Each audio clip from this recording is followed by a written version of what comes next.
हमारे मन में गंदे विचार क्यों आते हैं? हम नहीं चाहते हैं, पर फिर भी हमारे मन में गंदे विचार आते रहते हैं। लेकिन क्यों? मन ही हमारा सबसे बड़ा दोस्त है और मन ही हमारा सबसे बड़ा शत्रु है।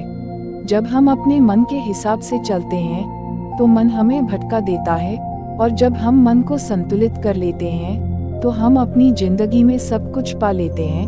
हम हमारे मन में आने वाले गंदे विचारों को रोकने की कोशिश करते हैं, पर जितना हम रोकते हैं उतने ये विचार हमारे अंदर प्रवेश करते जाते हैं। आप जिस चीज से जितना दूर भागोगे उतना ही वह चीज आपके पास रहेगी। इसलिए उस चीज से भागो मत, उस पर संतुलन कायम करो। मित्रों, कामवासना को लेकर लोगों के मन में तरह तरह की भ्रांतियां रहती है। लोग इसे बुरी नजर से देखते हैं, लोग इसके बारे में जानना ही नहीं चाहते हैं, सिर्फ इस वासना में नदी की धारा के जैसे बहते चले जाते हैं और सिर्फ बहते चले जाते हैं। काम वासना तो जीवन का स्रोत है, उससे ही लड़ोगे तो आत्मघाती हो जाओगे। उससे लड़ो मत, उसे समझो, भागो मत, जागो। इस बारे में भगवान गौतम बुद्ध ने बहुत अच्छे तरीके से समझाया है, तो आइए इसे ठीक से समझते हैं। भगवान गौतम बुद्ध की सिर्फ एक छोटी सी कहानी से। एक बार एक नवयुवक गौतम बुद्ध के पास आकर कहता है कि हे तथागत, मेरे मन में इतनी अश्लील विचार क्यों आते हैं? क्यों मेरा मन इतनी अश्लीलता से घिरा हुआ है?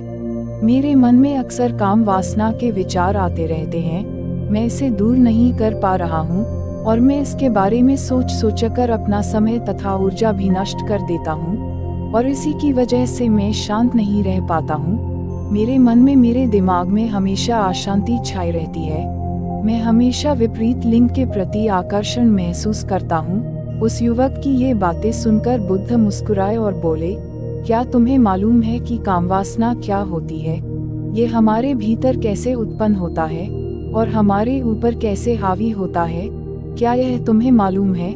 युवक ने कहा, मुझे यह तो नहीं पता कि काम वासना होती क्या है, लेकिन ये जो कुछ भी है बहुत बुरी है। बुद्ध ने कहा, प्राकृतिक रूप से जो भी हमारे भीतर है उसके कुछ ना कुछ जरूरतें हैं, कुछ ना कुछ कारण हैं। वासना तो एक प्रकार की भावना है, एक प्रकार के विचार है जो हमारे मन में उठती है और जो हमें किसी ना किसी चीज की कमी का एहसास दिलाती है। फिर हम उस कमी को पूरा करने के लिए उस चीज की तरफ आकर्षित होना शुरू कर देते हैं। पहले आप इसे ठीक से समझो।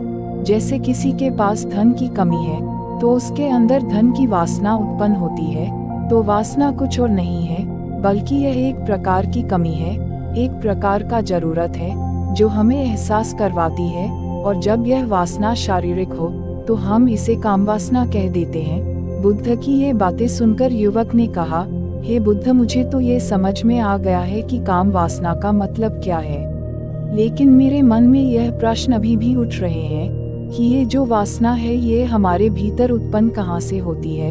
बुद्ध ने कहा, ये कहीं से आती नहीं है बल्कि यह प्राकृतिक रूप से हमारे भीतर मौजूद होती है, और इसका होना भी आवश्यक है क्योंकि यही मानव जाति का विस्तार का आधार भी है। अगर वासना नहीं होती तो हम सभी लोग इस दुनिया में कैसे आते? युवक ने कहा, हे बुद्ध, जब काम वासना हमारे अंदर प्राकृतिक रूप से होती है तो फिर इस दुनिया के लोग काम वासना को गलत क्यों बोलते हैं? बुद्ध बोले, यह एक बहुत बड़ी समस्या है कि लोगों ने काम वासना को गलत नजरिए से देखना शुरू कर दिया है।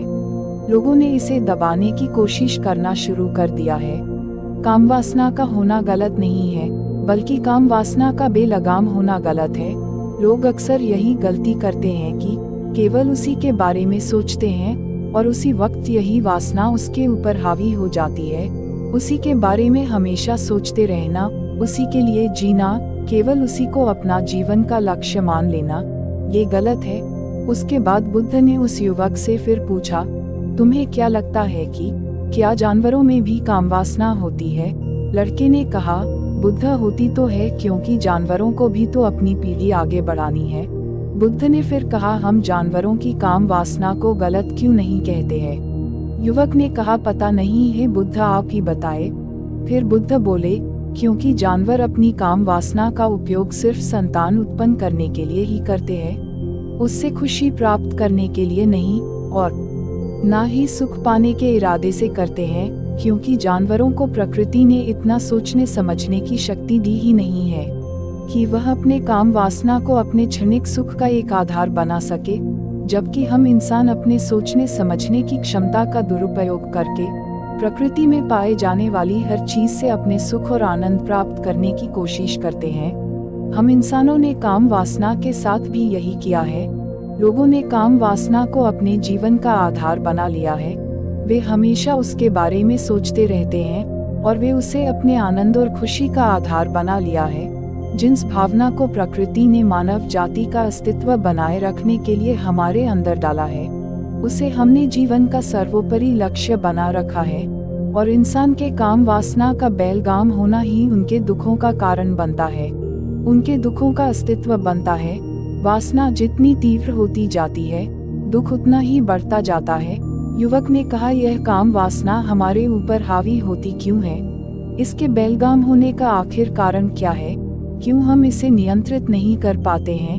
युवक की ये बातें सुनकर बुद्ध ने कहा कि काम वासना का बेलगाम होने का मुख्य 4 कारण हैं। इन 4 कारणों में पहला कारण ये है कि जीवन में किसी बड़े उद्देश्य का ना होना, किसी बड़े लक्ष्य का ना होना। बुद्ध ने फिर उस लड़के से पूछा, क्या जब तुम किसी काम में व्यस्त होते हो तब भी तुम्हारे दिमाग में अश्लील विचार आते हैं? युवक ने कहा, नहीं भगवान, जब मैं किसी काम में व्यस्त रहता हूँ तब मेरे दिमाग में अश्लील विचार आते ही नहीं है। बुद्ध फिर बोले, हमारा दिमाग तो एक बार में सिर्फ एक ही चीज के बारे में सोच सकता है, इसलिए जब हमारे दिमाग में कोई दूसरा विचार चल रहे होंगे तो अश्लील विचार आएंगे ही नहीं। अगर हमारे जीवन में कोई दूसरा बड़ा लक्ष्य हो और हम उस लक्ष्य के प्रति पूरी तरह से समर्पित हैं, तो हमारे पास कभी भी इतना समय ही नहीं होगा कि हम इस फालतू के विचार के बारे में सोच सके। और अगर ऐसे विचार उठते भी होंगे तो हमारे दीर्घ लक्ष्य के प्रति इन फालतू के विचारों को आसानी से हमारे मन से अलग कर देंगे। लेकिन समाज की सबसे बड़ी समस्या यही है कि लोगों के पास दृढ़ लक्ष्य नहीं है, कोई बड़ी उद्देश्य नहीं है। काम वासना के बेलगाम होने का दूसरा कारण है कि समाज के द्वारा बिना सोचे समझे इसे गलत बताकर इसे दबाए जाने की कोशिश करना। लोगों की सबसे बड़ी समस्या है कि वे कामुकता को हमेशा से ही शक की नज़र से देखा है। हमने अपनी प्रजनन अंगों को शरीर के बाकी अंगों की तरह स्वीकार ही नहीं किया है, जबकि हमारे प्रजनन अंग भी हमारे शरीर का हिस्सा ही है, और यह मात्र एक हिस्सा है, इससे अधिक कुछ भी नहीं है। फिर गौतम बुद्ध ने इंसानों में कामुकता के हावी होने का तीसरा कारण बताया। उन्होंने बताया कि हमें अपने विचारों के प्रति, अपनी सोच के प्रति जागरूक न होना। हमारे मन में कैसे विचार चल रहे हैं, कैसी हमारा भावनाएं हैं, इस पर हम कभी भी ध्यान नहीं देते हैं, कभी भी इसे जानने की कोशिश नहीं करते हैं। हमारे मन में उठने वाले विचारों के बारे में एक अनोखी बात यह है कि जब भी हम किसी एक चीज के बारे में सोचते हैं तो हमारा मन उससे संबंधित और भी विचार हमारे सामने रखना शुरू कर देता है, और ऐसे ही हमारे मन में हजारों विचारों की एक श्रृंखला बन जाती है, जिस पर जीवन भर हम उसमें उलझ कर रह जाते हैं। और ठीक ऐसे ही असली विचारों के साथ होता है। हम जब एक बार किसी को देखकर अपने मन में एक अश्लील विचार उत्पन्न कर देते हैं, फिर हमारा मन अपने आप इन विचारों की एक श्रृंखला बना देती है, जिसके बारे में सोचकर हम अपना कीमती समय और अपनी ऊर्जा को नष्ट कर देते हैं। इसलिए हमें अपनी जागरूकता के साथ अपने विवेक का उपयोग करके अपने भीतर उठने वाले विचारों पर ध्यान देना बहुत जरूरी है। फिर बुद्ध ने कहा, अश्लील विचार आने का चौथा कारण यह है कि बुरी सोच और अश्लील विचार वाले लोगों की संगति में रहना। आपने अक्सर ये सब देखा होगा कि हर वक्त काम वासना हमारे भीतर नहीं होती, लेकिन अश्लील लोगों की संगति में रहने की वजह से, उस तरह की बातें करने की वजह से काम वासना हमारे अंदर हावी हो जाती है। इसलिए बुरे विचारों वाले लोगों से हमेशा जितना हो सके दूरी बनाकर रहना चाहिए।